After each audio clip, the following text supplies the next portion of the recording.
ನನಗೆ ಮಾಡಿದ್ದು ಗೊತ್ತಿದೆ. ಅದು ಚುನಾವಣೆ ಸಂದರ್ಭಕ್ಕೆ ಕಾಂಗ್ರೆಸ್ನವರೇ ಹೇಳಿ ಮಾಡಿಸಿದ ಪತ್ರ. ಅದು ಇವತ್ತು ಯಾವ ಇದು ಚುನಾವಣೆ ಇಲ್ಲ, ಇದ್ರ ಯಾರಿಗೂ ಅವಶ್ಯಕತೆನೂ ಇಲ್ಲ. ಈಗ ಕಾಂಟ್ರಾಕ್ಟರ್ಸು ಸತ್ಯ ಹೇಳಕ್ ಶುರು ಮಾಡಿದ್ದಾರೆ. ಈಗ ಆವತ್ತು ಅಪಾದನೆ ಮಾಡಿದ್ದು ಚುನಾವಣೆಗಾಗಿ.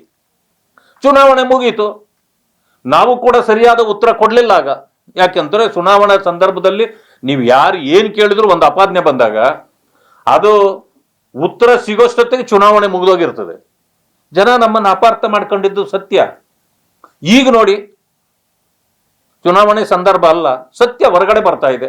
ಆದ್ರಿಂದ ಈಗ 60% 5 ಗ್ಯಾರಂಟಿ ಅಲ್ಲ, 60% ಗ್ಯಾರಂಟಿ ಆಗಿದೆ.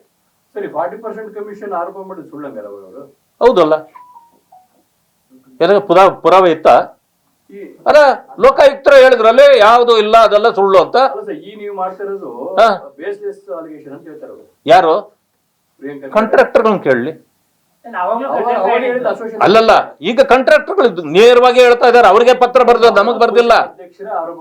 ನಮಗೆ ಬರ್ದಿಲ್ಲ. ಆವತ್ತು ಕೇಳಿ, ನಾನು ಹೇಳ್ತೇನೆ. ಆವತ್ತೇನ್ ಮಾಡಿದ್ರು? ಆವತ್ತು ವಿರೋಧ ಪಕ್ಷಗಳಿಗೆ ಲೆಟರ್ ಬರ್ದಿದ್ರು. DK ಶಿವಕುಮಾರ್ಗೆ ಅಡ್ರೆಸ್ ಮಾಡಿ ಲೆಟರ್ ಬರೆದ್ರು. ವಿರೋಧ ಪಕ್ಷದ ನಾಯಕರಾಗಿದ್ದ ಸಿದ್ದರಾಮಯ್ಯಗೆ ಅಡ್ರೆಸ್ ಮಾಡಿದ್ರು. ನಮಗೆ ಮಾಡಿರ್ಲಿಲ್ಲ. ಅಲ್ಲ, ನರೇಂದ್ರ ಮೋದಿಗೆ ಯಾಕೆ ಮಾಡಿದ್ರು ಅಂದ್ರೆ ಇವರೇ ಅದು ಪ್ರಚಾರ ಹೆಚ್ಚಿಗೆ ಸಿಗ್ಲಿ ಅನ್ನೋ ಕಾರಣಕ್ಕೆ ಅವ್ರಿಗೂ ಒಂದು ಕಾಪಿ ಹಾಕ್ಸಿದ್ರು. ಇವತ್ತು ಇವ್ರು ಯಾರಿಗೂ ಬರೀತಾ ಇಲ್ಲ, ನೇರವಾಗಿ ಅವ್ರ ಮಂತ್ರಿಗಳಿಗೆ ಬರೀತಾವ್ರೆ. ಇದೆ ಅಲ್ಲಿಗೂ ಇಲ್ಲಿಗೂ ಇರೋಂತ ಡಿಫರೆನ್ಸ್ ಇಷ್ಟೇ. ಈಗ ನಾನೀಗ ಮೊದಲೇ ಒಂದು ಮಾತು ಹೇಳಿದೆ. ಯಾವ ಕಾಂಟ್ರಾಕ್ಟ್ರು ಯಾರಿಗೆ ಕೊಟ್ಟೆ ಅಂತ ಹೇಳ್ತಾ ಇಲ್ಲ. ಯಾಕೆ ಹೇಳಲ್ಲ? ಅವ್ರಿಗೆ ತೊಂದರೆ ಇದೆ. ಹೇಳಿದ ತಕ್ಷಣ ಅವ್ರ ಬಿಲ್ಗಳೇ ಆಗಲ್ಲ.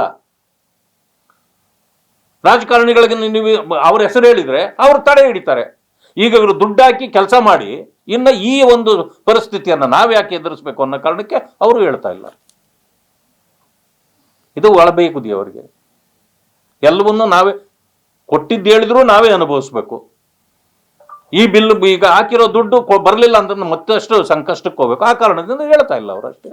ಭ್ರಷ್ಟಾಚಾರಕ್ಕೆ ದಾಖಲೆ ಸಿಗಲ್ಲ ಅಷ್ಟೇ ನೀವು ಹೇಳೋದು. ನೋಡಿ, ಭ್ರಷ್ಟಾಚಾರ ಯಾರು ಕೂಡ ಬಿಲ್ ಇದು ಏನೋ ರೆಸಿಪ್ಟ್ ಕೊಟ್ಟು ಮಾಡಲ್ಲ. ಅದರಿಂದ ದಾಖಲೆ ಪುರಾವೆ ಕೇಳೋದೆ. ಪುರಾವೆ ಅಂತಂದ್ರೆ ಏನು? ಕೊಟ್ಟಿದ್ದಕ್ಕೆ ದಾಖಲೆ. ಕೊಟ್ಟಿದ್ದು ದಾಖಲೆ. ನೀವು ಭ್ರಷ್ಟಾಚಾರಕ್ಕೆ ಯಾವ ದಾಖಲೆ ಇರುತ್ತೆ? ಅಪಾದನೆಯೇ ದಾಖಲೆ. ಗಟ್ಟಿತನದಿಂದ ಬಂದು ಹೇಳ್ಬೇಕು. ಅದನ್ನು ಹೇಳಕ್ ಆಗಲ್ಲ ಅವರಿಂದ. ಅದು ಸಮಸ್ಯೆ. ನೋಡಿ, ಹರಿಶ್ಚಂದ್ರ ಎಲ್ಲರೂ ಅಂತ ನಾನು ಹೇಳೋದಿಲ್ಲ. ಹಣ ತಗೊಳ್ಳದೆ ಇರೋರು ಇದ್ದಾರೆ, ಹಣಕ್ಕಾಗಿಯೇ ಒಂದು ಕೆಲಸ ಮಾಡೋರು ಇದ್ದಾರೆ. ಅದು ಎಲ್ಲಾ ಪಾರ್ಟಿಯಲ್ಲೂ ಒಳ್ಳೆಯವರು ಕೆಟ್ಟವರು ಇದ್ರೆ, ಸೊ ಇದು ಅದೇ ರೀತಿ ಅನ್ವಯ ಆಗುತ್ತೆ.